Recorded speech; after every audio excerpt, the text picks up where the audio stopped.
నిన్న నీతి సూత్రాలు వల్లించడానే కదా దక్కన్ క్రానికల్ ఆఫీసును తగలబెట్టించింది. ఎందుకు ఆంధ్రప్రదేశ్లో ఇవాళ ఇంకా దాడులు జరుగుతున్నాయి? ఒక ఛానల్ని మొత్తమే నిషేధం పెట్టి రాణిస్తలేరు నీతుల నాయుడు గారు.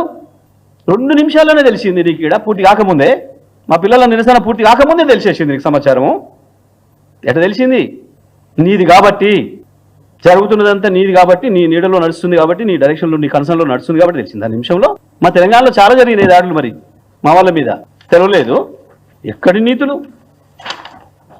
ఇవ్వది క్రానికల్, దక్కన్ క్రానికల్ మీద నీ కండవ కప్పుకొని చేసిన దాడి. లెస్స నీతులు ఎందుకు? ఆయన పవన్ కళ్యాణ్ అట పాపం వారు నీతులు చెప్తారు. ఇక బీజేపీ వాళ్ళు పాపం వాళ్ళైతే ఇంకా హంతకుడే మళ్ళీ సావుకాడికి వచ్చి ఏడిచినట్టుంటే వాళ్ళ ముచ్చట. ఏదో నీకు మాట్లాడలేదు అన్నాడు పిల్లగాడు చంద్రగుప్త ఛానల్ అని, బండి సంజయ్కి మాట్లాడరాలేదు అన్నాడు. నిజమే, నీ మాట అర్థం కాక తత్తరబిత్తర నుండి వాళ్ళు అన్నాడేమో. దాడి చేసి దాన్ని క్లోజ్ చేయించిందనక ఈ శాంతి బహుమతులు పొందిన వాళ్ళు మునగాన్ వీళ్ళంతా నోబెల్ శాంతి బహుమతులు పొందిన మునగాన్ వీళ్ళు మాట్లాడతారు మీడియాల గురించి ఒక్కడొక్కడు. యాడికి పోయి మీ భాగవతాలు అన్నీ అట్టే ఉంటాయి, రికార్డ్ అయి ఉంటాయి ప్రతిదీ కూడా.